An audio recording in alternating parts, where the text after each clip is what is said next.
एक Indian political party जिसे बनाते टाइम उसके नेतृत्व करने वाले लोग उसका आइडियोलॉजी सेट करने में कंफ्यूज थे। 1984 लोकसभा चुनाव में सिर्फ 2 सीटों पर ही जीत हासिल कर पाई थी और एक समय था जब सरकार बनाने के लिए उसे देश के अन्य घटक दलों का सहारा लेना पड़ता था। हाँ, मैं बात कर रहा हूँ दुनिया की सबसे बड़ी पॉलिटिकल पार्टी बीजेपी की। क्या आप ये यकीन कर सकोगे, जो पार्टी एक समय में इन सभी समस्याओं से जूझ रही थी, वह आज के दिन में अपने 18 करोड़ रजिस्टर्ड मेंबर के साथ दुनिया की सबसे बड़ी political party communist party of China, जो कि चीन की एक पॉलिटिकल पार्टी है, उसे पीछे छोड़ अब दुनिया की सबसे बड़ी पॉलिटिकल पार्टी बन चुकी है। आइए इस वीडियो में हम बीजेपी के जन्म से लेकर आज तक की जर्नी को समझने की कोशिश करेंगे। देश के आजाद होने के बाद जवाहरलाल नेहरू के पहली सरकार में रहे देश के पहले उद्योग मंत्री श्यामा प्रसाद मुखर्जी 1950 में आए नेहरू लियाकत पैक्ट के विरोध में उन्होंने अपने पद और सरकार से इस्तीफा दे दिया। उसके बाद राष्ट्रीय स्वयंसेवक संघ यानी कि आरएसएस के मदद से भारतीय जनसंघ को जन्म दिया और भारतीय जनसंघ के पहले राष्ट्रीय अध्यक्ष बने। आजाद भारत में हिंदुओं की सांस्कृतिक पहचान की रक्षा करना और कांग्रेस के साथ साथ जवाहरलाल नेहरू के कथित मुस्लिम तुष्टीकरण के पॉलिसीज का विरोध करना, यह इनका मकसद बना और साथ ही साथ जम्मू और कश्मीर को भारत में पूर्ण रूप से विलय करना, यह भारतीय जनसंघ की प्रतिबद्धता रही। 1951-52 में लोकसभा चुनाव हुआ, जहां जवाहरलाल नेहरू जी के देखते हुए फैन फॉलोइंग और कांग्रेस पार्टी के एक तरफा राज्य का यह नतीजा रहा कि जनसंघ को केवल 3 सीटों पर ही जीत हासिल हुई। 1993 में यह पार्टी अपने आप को जमीनी स्तर पर खुद को मजबूत कर ही रही थी, तभी जनसंघ के जन्मदाता श्यामा प्रसाद मुखर्जी जी का निधन हो गया और इस घटना से जनसंघ और जनसंघ के कार्यकर्ताओं को एक बहुत ही बड़ा झटका लगा। इसके बाद आरएसएस के एक जाना माना चेहरा रहे एक हाई लेवल के स्वयंसेवक पंडित दीनदयाल उपाध्याय जी ने जनसंघ की कमान संभाली और जनसंघ को एक नई दिशा में ले जाने का प्रयास किया। 1967 तक जनसंघ के महासचिव के रूप में काम करते हुए जनसंघ को जमीनी स्तर पर आगे बढ़ाने और मजबूत करने का काम किया। ऐसा माना जाता है कि पंडित दीनदयाल उपाध्याय जी ने ही भारतीय जनता पार्टी की गठन करने की एक वैचारिक नींव रखा था। 1967 में लोकसभा का चुनाव हुआ, जिसमें जनसंघ ने सिर्फ 35 सीटों पर ही जीत हासिल की और देश की तीसरी सबसे बड़ी पॉलिटिकल पार्टी के रूप में अपना परिचय दिया। इसी दौरान जनसंघ ने हिंदी भाषा राज्यों के घटक दलों के साथ कई राज्यों में अपनी सरकार बनाई, जैसे कि मध्य प्रदेश, उत्तर प्रदेश और बिहार। इन राज्यों में जनसंघ ने एक गठबंधन की सरकार बनाने में सफलता प्राप्त की। इसी दौरान अटल बिहारी वाजपेयी और लाल कृष्ण आडवाणी जैसे युवा कार्यकर्ता जनसंघ में अपना एक बड़ा कद बना चुके थे। इसके कुछ ही समय बाद 1968 में पंडित दीनदयाल उपाध्याय जी की जगह पर अटल बिहारी वाजपेयी जी ने जनसंघ का नेतृत्व किया। इसी दौरान जनसंघ का यूनिफॉर्म सिविल कोड यानी कि यूसीसी, गौ हत्या पर प्रतिबंध और जम्मू एंड कश्मीर का स्पेशल स्टेटस का दर्जा खत्म करना ही जनसंघ का एजेंडा बना। इसी समय में अटल बिहारी वाजपेयी जी के नेतृत्व में जनसंघ अब जनता पार्टी के रूप में देश को अपना परिचय देने वाली थी। आइए जनसंघ जनता पार्टी के रूप में कैसे उभरी वह समझने की कोशिश करते हैं। एक तरफ जहां जनसंघ अपने राजनीतिक जड़ें मजबूत कर ही रहा था, इसके दूसरे तरफ 1975 में देश के प्रधानमंत्री श्रीमती इंदिरा गांधी द्वारा देश में आपातकाल लगा दी गई, जिसके विरोध में जनसंघ ने भी देश के अन्य राजनीतिक दलों के साथ मिलकर राष्ट्रीय स्तर पर आंदोलन का मोर्चा खोल लिया। इस देशव्यापी विरोध को देखते हुए उस समय की तत्कालीन कांग्रेस सरकार ने जनसंघ के हजारों कार्यकर्ताओं के साथ साथ अन्य राजनीतिक दलों के कार्यकर्ताओं को भी जेल में डाल दिया। लेकिन जब 1977 में आधारिक तौर पर आपातकाल को हटाया गया और एक नए फ्रेश लोकसभा चुनाव का आयोजन किया गया, तब जनसंघ को एक बहुत ही बड़ा मौका मिला। जनसंघ ने देश के कुछ विपक्षी राजनीतिक दलों जैसे कि सोशलिस्ट पार्टी, कांग्रेस और भारतीय लोक दल के साथ मिलकर जनता पार्टी को जन्म दिया। परिस्थितियों को देखते हुए एकजुट होकर बनी ये एक नई और विलक्षण पार्टी का एक ही उद्देश्य रहा, इंदिरा गांधी के नेतृत्व वाली कांग्रेस को सत्ता से बाहर निकाल फेंकना। उन्हें इसमें सफलता भी मिली। चुनाव के नतीजे आए तो ऐसा देश में पहली बार हुआ था कि जब कांग्रेस सत्ता से बाहर थी और गैर कांग्रेसी पार्टी जनता पार्टी ने अपना सरकार बनाया था, जिसमें मोरारजी देसाई जी को देश के प्रधानमंत्री के रूप में चुना गया।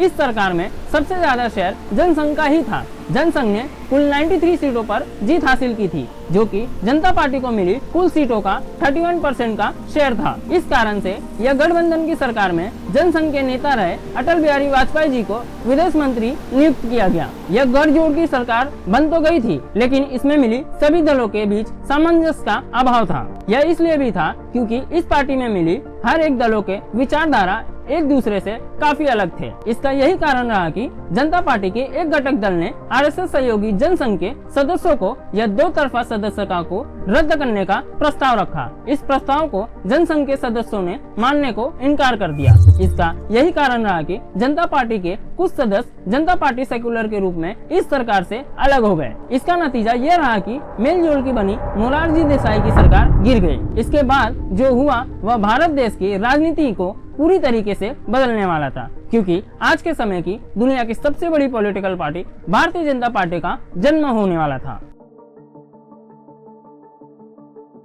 1980 में वापस से लोकसभा चुनाव का आयोजन किया गया, जिसमें जनता पार्टी ने बहुत ही बुरा प्रदर्शन किया। जनता पार्टी ने सिर्फ 31 सीटों पर ही जीत हासिल की। इसके बाद अप्रैल 1980 में अपनी यह करारी हार की विवेचना के लिए जनता पार्टी ने नेशनल एजुकेटिव पार्टी का मीटिंग बुलाया। इस मीटिंग में यह फैसला किया गया कि आरएसएस सहयोगी जनसंघ के सदस्यों को अपना यह दो तरफा सदस्यता छोड़ना पड़ेगा। इशारा साफ था, जनसंघ के सदस्यों के पास केवल दो ही रास्ते थे, या वह जनता पार्टी को चुने या फिर आरएसएस को। इस प्रस्ताव के उत्तर के रूप में पूर्व में मुख्य रूप से पाट रहे आरएसएस सहयोगी जनसंघ के सदस्यों ने जनता पार्टी को छोड़ दिया और एक नई पार्टी को जन्म दिया, भारतीय जनता पार्टी को, जो आने वाले समय में भारतीय राजनीति के केंद्र में बने रहने वाली थी। हालांकि भारतीय जनता पार्टी एक नई नवेली पार्टी थी, पर इसमें पूर्व में रहे जनसंघ की एक छवि की झलक दिखती थी। यही कारण रहा था कि पूर्व में रहे जनसंघ के नेता अटल बिहारी वाजपेयी जी को इस नई नवेली पार्टी का पहला राष्ट्रीय अध्यक्ष बनाया गया। अपनी शुरुआती दिनों में इस पार्टी को अपनी जमीनी पकड़ को मजबूत बनाने के लिए बहुत ही दिक्कतें आई। इसका एक बड़ा कारण यह रहा कि इस नई नवेली पार्टी को अपना विचारधारा चुनने में कुछ हद तक कंफ्यूजन था। इसका ही कारण रहा था कि जनसंघ के हिंदुत्ववादी विचारधारा से हटकर भारतीय जनता पार्टी ने खुद को जनता पार्टी का एक अहम घटक दल और गांधीवादी विचारधारा से खुद को जोड़ने की कोशिश कर रही थी। भारतीय जनता पार्टी के विचारधारा को लेकर कंफ्यूजन और प्रधानमंत्री इंदिरा गांधी जी का हत्या के कारण जनता में कांग्रेस पार्टी के प्रति सिंपैथी का लहर था। इसका नतीजा यह रहा कि 1984 में लोकसभा चुनाव में बीजेपी केवल 2 सीटों पर ही जीत हासिल कर पाई थी। उसका वोट शेयर केवल 7% ही रहा था। इस करारी हार से सीख लेते हुए भारतीय जनता पार्टी ने अपने राजनीतिक रणनीति में कुछ बदलाव किया और लाल कृष्ण आडवाणी जी को भारतीय जनता पार्टी के दूसरे राष्ट्रीय अध्यक्ष के रूप में नियुक्त किया। साथ ही आरएसएस और जनसंघ के हिंदुत्ववादी विचारधारा को अपनाकर आगे बढ़ने लगे। हिंदुत्ववादी विचारधारा अपनाने के बाद भारतीय जनता पार्टी ने विश्व हिंदू परिषद द्वारा शुरू किए गए श्री राम जन्मभूमि आंदोलन को समर्थन किया। आइए इस समर्थन से भारतीय जनता पार्टी को क्या फायदे होने वाले थे, उसे थोड़ा डिटेल में समझने की कोशिश करते हैं। इसी समय में 1980 के दौरान विश्व हिंदू परिषद द्वारा शुरू किए गए श्री राम जन्मभूमि आंदोलन को हिंदुओं के आस्था से जोड़कर भारतीय जनता पार्टी ने लाल कृष्ण आडवाणी के नेतृत्व में इसे समर्थन दिया और साथ ही विश्व हिंदू परिषद द्वारा शुरू किए गए इस आंदोलन को पूर्ण रूप से सहयोग देने की बात करते हुए भारतीय जनता पार्टी ने इसे अपने मैनिफेस्टो में भी शामिल किया। एक तरह से यही वह एक मुद्दा था जिसने संघर्ष करती भाजपा में प्राण फूंक दिए और एक नए तरह से एक नया दिशा दिखाने का काम किया। इस मुद्दे को लेकर चलाए जा रहे अपने कैंपेन में भारतीय जनता पार्टी को जनता से जोरदार समर्थन मिला, जिसका पहला फलस्वरूप परिणाम 1989 में देखने को मिला, जहां लोकसभा चुनाव में भारतीय जनता पार्टी ने 86 सीटों पर जीत हासिल की। लोकसभा चुनाव में मिली इस सफलता की वजह से भारतीय जनता पार्टी ने वीपी सिंह जी को समर्थन दिया एक नई सरकार बनाने में और साथ ही ये एक नई नवेली सरकार का महत्वपूर्ण दल बन गई और इसके बाद से ही भारतीय जनता पार्टी देश के केंद्रीय राजनीति में बनी हुई है। 1990 का दशक आते आते अब देश का बच्चा बच्चा लाल कृष्ण आडवाणी और अटल बिहारी वाजपेयी जी का नाम जानने लगा था। इसी बीच सितंबर 1990 में लाल कृष्ण आडवाणी जी ने अयोध्या में श्री राम मंदिर बनाए जाने के समर्थन में सोमनाथ से अयोध्या तक के लिए रथ यात्रा निकालने का आह्वान किया और इस यात्रा का यह नतीजा रहा कि पूरा भारतीय राजनीति केसरिया रंग से रंग गई। लाल कृष्ण आडवाणी जी का यह कहना था कि इस यात्रा का एक ही मकसद है, पूरे देश से श्री राम मंदिर बनवाने के लिए समर्थन जुटाना और हिंदुओं को जागरूक करना। हालांकि इस रथ यात्रा के लिए देश के कुछ बुद्धिजीवी और मुस्लिम तुष्टीकरण करने वाले लोग बहुत ही आलोचना भी किया था। इसे दरकिनार करते हुए लाल कृष्ण आडवाणी जी ने अपने भाषणों में हिंदुओं के आस्था पर ठेस पहुंचाने और मुस्लिम तुष्टीकरण करने का आरोप लगाते रहे। इसी बीच वह जनता से इस आंदोलन और भारतीय जनता पार्टी को सहयोग करने का अपील करते रहे। यात्रा के चलते बिहार के मुख्यमंत्री रहे लालू प्रसाद यादव जी ने आडवाणी जी को नजरबंद करने का आदेश दे दिया, लेकिन इसके बाद भी हजारों के तादाद में कार सेवक अयोध्या पहुंचने लगे। उत्तर प्रदेश में ये बढ़ती कार सेवकों की जमावड़ों को देखते हुए उस समय के उत्तर प्रदेश के मुख्यमंत्री रहे मुलायम सिंह यादव जी ने हजारों कार सेवकों को गिरफ्तार करने का आदेश दे दिया, लेकिन इसके बाद भी हजारों कार सेवक अयोध्या पहुंच गए और उत्तर प्रदेश सरकार को पैरामिलिट्री फोर्सेस लगाने पड़ गए। इसके बीच फोर्सेस और कार सेवकों के बीच झड़प हो गई, जिसमें बहुत से कार सेवकों को अपनी जान गंवानी पड़ी। इस घटना के बाद उत्तर प्रदेश का माहौल बिगड़ने लगा और उत्तर प्रदेश में बहुत जगहों पर दंगे शुरू हो गए। इसे देखते हुए भारतीय जनता पार्टी ने वीपी सिंह सरकार से अपना समर्थन ले लिया और वीपी सिंह की सरकार गिर गई, जिससे चलते देश में वापस से फ्रेश लोकसभा चुनाव का आयोजन किया गया। इस चुनाव में भारतीय जनता पार्टी को 120 सीटों पर जीत हासिल हुई। साथ ही उत्तर प्रदेश में भी भारतीय जनता पार्टी ने अपनी सरकार बनाई। इसी दौरान 6 दिसंबर 1992 को